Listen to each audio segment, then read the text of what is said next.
Hello, and thank you for joining us. We're going to explore things around historic bricks and brick making in Mississauga. Specifically, we're going to be looking at the Cooksville Brickyard. However, Mississauga has a long historic association with the making of bricks. We don't really see that on our landscape today, but historically, the topography or the natural formations in Mississauga allowed for extensive brickmaking operations. There's historic references to a small brickyard known as the Tolman Brickyard. There's another small brickworks for a period of time near modern Barberton Road, and other local ones like McFerrin Brick in Streetsville. Some of the larger companies to operate in historic Mississauga included the Thomas Nightingale Brickyard, which later became the Port Credit Brickworks, and the Canada Brick site in Streetsville.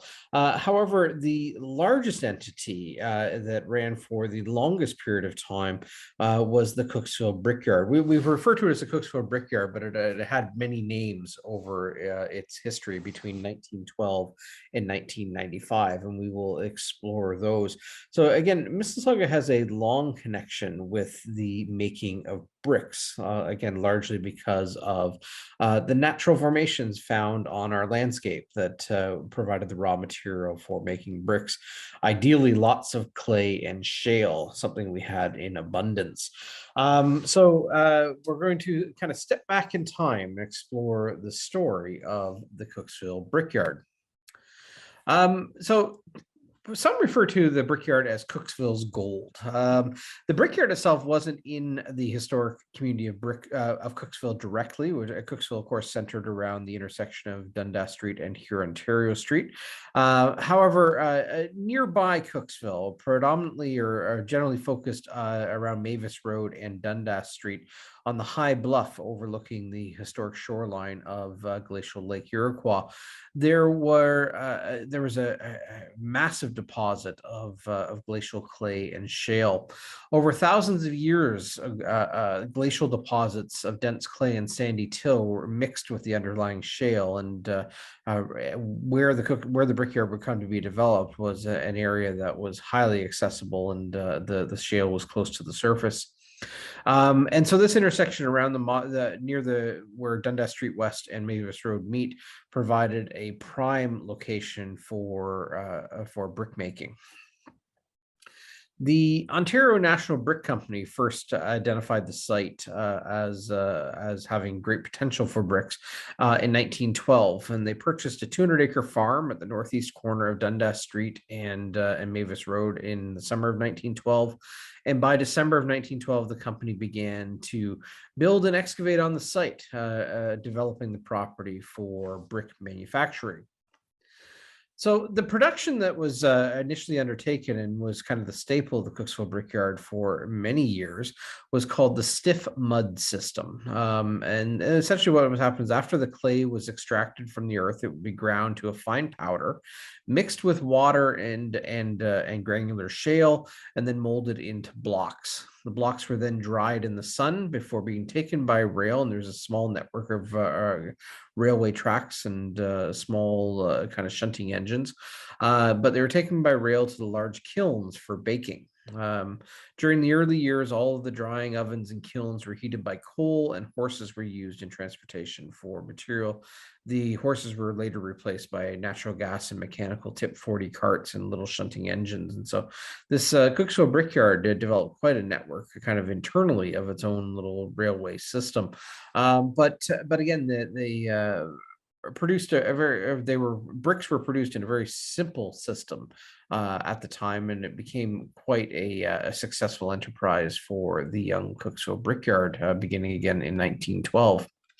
So over the next few years, the brickyard expanded a great deal. And in July of 1913, the brickyard turned out its first final shipment its first a shipment of bricks for use. And at the height, the brickyard could produce 300,000 bricks every 10 hours. So just think of the enormity of the output of this place. By the 1930s, the brickyard is one of historic Mississauga's, then known as Toronto Township, one of our major industries, and employed over 400 men on the brickyard property itself, and quite an amazing undertaking from this extraction of a raw material to producing a construction material or building material that was in wide demand. By the 1940s, the brickyard was the largest supplier of brick in Canada. Just think of that, right here in Mississauga, and the Cooksville Brickyard was the largest supplier of brick in Canada in the 1940s. The employees of the brickyard lived in a company constructed village, and it was known simply enough as the Brickyard Village. The construction of the village began in 1913 and kind of ended in the early 1920s. By the time they'd finished, there was about 15 dwellings and a large boarding house. There was a small street layout, 4 rows of brick houses, and again, a large boarding house. The houses had no running water, but were wired for electricity, and rent ranged from $11 a month to $15 a month at the time. By 1924, there were 35 families living at the brickyard, and many more single men who worked at the brickyard who lived in the large boarding house. The company also rented nearby buildings in the community for use by their employees, including the famed Cherry Hill House for a time. The village was gradually closed in the 1950s as the brickyard itself expanded, and then the geography of the land on which the village sat was needed for clay extraction at that time. And so, by the 1950s, the village was ending its time. And many of the families that had lived in the village spread out into the community around the Cooksville Brickyard, predominantly that of Cooksville, and moved into their own houses in the Cooksville area. And that is part of what accounts for a major influx of Italian and Italian-speaking peoples into the Cooksville area, something that Cooksville still has a strong heritage, cultural connection to. This Italian identity that came out of the families who worked and lived at the brickyard. Again, the workers themselves, or just to expand on that, the Cooksville Brickyard employed and housed many new immigrants. A large portion of the workforce were Italian, but there were also those of Polish, Ukrainian, and Irish ancestry who worked at the brickyard. But again, a large proportion of those who worked there were of Italian ancestry. And many of the Italian workers, as I just mentioned, settled nearby in the Cooksville area, and many have their descendant, or many today are descendants of those workers in the Italian workers that were at the brickyard, including a noted long-serving city councilor, Nando Ionica, and other local families that are still connected in Mississauga can draw their ancestry or their connections back to families that came from Italy and worked at the brickyard. Those families, many of them established roots and other industries spilling out from the brickyard days. Some families went into the bakery business, others went into their own construction firm, some of which are still with us today. But again, connecting back to this early time period of the formation of the Cooksville Brickyard. The brickyard was hit by an obstacle or a challenge, if you will, and that was a 1923, what was termed a cyclone. We would refer to it as a tornado today, but in 1923, a massive tornado ripped through part of Mississauga, surrounding areas in Halton as well, but Cooksville was particularly hard hit, and within that, the Cooksville Brickyard suffered major damage. The main kilns and factory building were almost destroyed by the cyclone, and 3 deaths were attributed to it. Again, historically they referred to it as cyclone. We would call it a tornado today. So here's a picture of one of the main buildings of the brickyard just totally ripped apart and collapsed after the cyclone passed through. Um, the Brickyard was an entity that was very much involved in their community, and they were engaged in things like Sunday school picnics, supporting local churches, local library they supported. They also operated their own school bus, and here's a picture of the school bus as it transported kids to Cooksville Public School.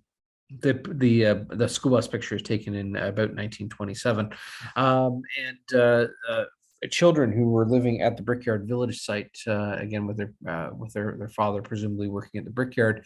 The children were transported on the school bus to public school in Cooksville. Some other shots we have of the company that kind of highlight the evolution of the space, if you will. What was known as Brickyard Hill, and this is roughly at Clay Hill Boulevard and Dundas Street today. And what you see on the left is the home of Aubrey Cote, the general manager of the Shale Brick Company Limited at Cooksville. And on the right is a garage and chauffeur's quarters for Aubrey Cote, again the general manager of the site. They were Brickyard employees were involved with recreation in the surrounding community, and they had a baseball team. This picture of the baseball team, soccer teams, and a musical orchestra. The musical orchestra was apparently in demand far and wide. If you read the local histories, that this was quite a talented group of people who were musicians, but also workers at the Brickyard. During the Second World War, the Brickyard was also home to a prisoner of war camp, but these were merchant marine prisoners of war. They were not soldiers, and they were not held under armed guard, and they were kind of relatively free within the community to interact and connect with the wider community around them. They participated in many social activities, including sporting ventures. There's stories of them walking down Dundas Street to Mississauga Road, where they'd obtained fresh water at the old spring on Mississauga Road, south of Dundas Street. And so the POWs were well treated. And after the war, when peace was declared, they were returned to Germany, and a couple of them at least returned later to Canada to set up their permanent home here in the Cooksville area. So obviously a positive experience for some of them in terms of eventually coming back to this area. But yes, indeed, we do have this connection to having a prisoner of war camp here in historic Mississauga during the Second World War. But again, these were merchant marine sailors. The Cooksville Brickyard operated between 1912 and 1995. So quite a long run on the property. Some major pit excavations that had taken place for the shale extraction.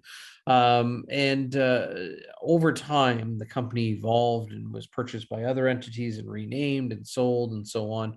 And so between 1912 and 1995, there were a number of different names under which the Cooksville Brickyard operated. They included the Cooksville Shale Brick Company, the Cooksville Brick and Tile Company, the Cooksville Company Limited, Ontario National Brickworks, Cooksville Prairie Brick Company, DOMTAR, and finally Canada Brick. And so again, all these names refer to the same place here, an operating brickyard between 1912 and 1995, albeit under many different regimes of management and ownership. The Brickyard itself, for the end of an era, came in 1995 with the closing of the Brickyard by Canada Brick, and the site was later redeveloped as a residential and commercial, which is something that it has today. And here's a picture you can see from 1995, looking back towards the main brick processing plant in its rather derelict state at the end of the run of the company. There's Commemoration. This is a significant story in the annals of the city of Mississauga, not the least of which is because of the sheer amount of people that can connect their ancestry back to a brickyard worker. We have quite a few references of families that tie back to the story.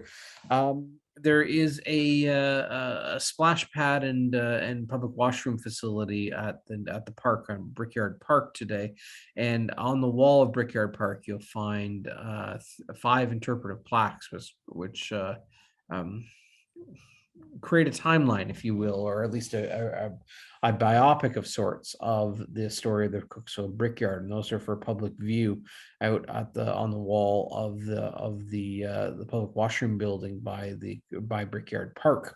Well worth a visit to explore kind of that timeline history of what we're talking about here today. Also on the property, you will find, for those eagle eyes, and yes, that might be a bad pun of words, you will find the Brickyard Eagle. The Brickyard Eagle was created or crafted or etched, I'm not sure what the right word is, by former Brickyard employee artist Angelo Blues. The sculpture is made entirely of brick, and it was originally located within the Brickyard office and later moved outside. And it's undercover today, but you can still visit Angelo Blues's stunning artwork. Carved entirely from brick, again, called the Brickyard Eagle.